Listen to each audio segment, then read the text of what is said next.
It wouldn't be a season of The Sandman if death didn't get the final word in before we say goodbye.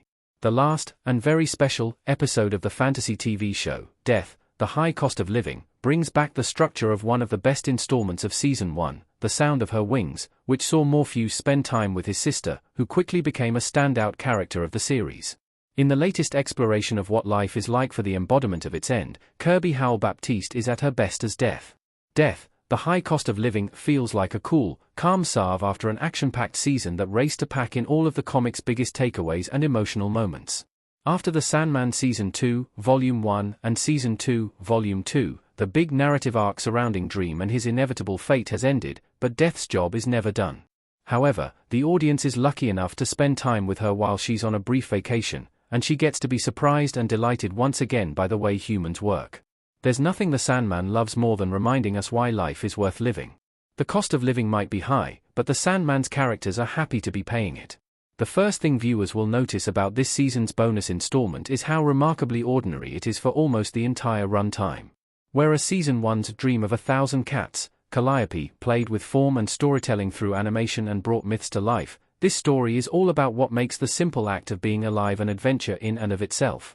However, this episode only further cements how well the Sandman works when it switches up its structure, in whatever shape that takes. Colin Morgan stars in the episode alongside Howell-Baptiste as Sexton, a journalist who encounters death on her one day off every 100 years when she enters a mortal body and lives as a human. While Death is keen to enjoy her day and remember why she loves humans so desperately, it wouldn't be the Sandman if there wasn't plenty of bitter with the sweet. Sexton meets Death when he's on the verge of committing suicide, and his admiration for humanity is at an all-time low. The story is markedly different from the source material.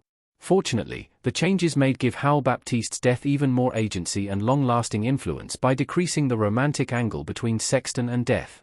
While there's still love and connection, it becomes more profound because Sexton chooses to live outside the bounds of his romantic attachments to other people. He realizes there's still excitement out there and undiscovered reasons why every day is a gift.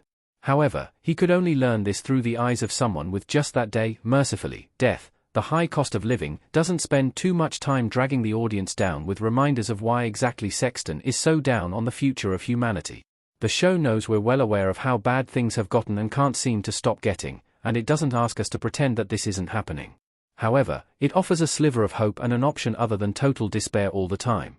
The answer lies with people and what they mean to us, as well as in the awareness that life's brevity is what makes it precious.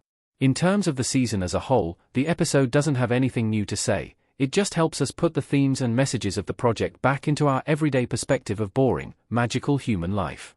However, as a standalone installment, this is what makes it so beautiful. Existing in a vacuum, the story is almost painfully poignant, made even more so by the dual performances of Howell-Baptiste and Morgan, who have an easy chemistry, allowing Sexton and Death to act like old friends from the start.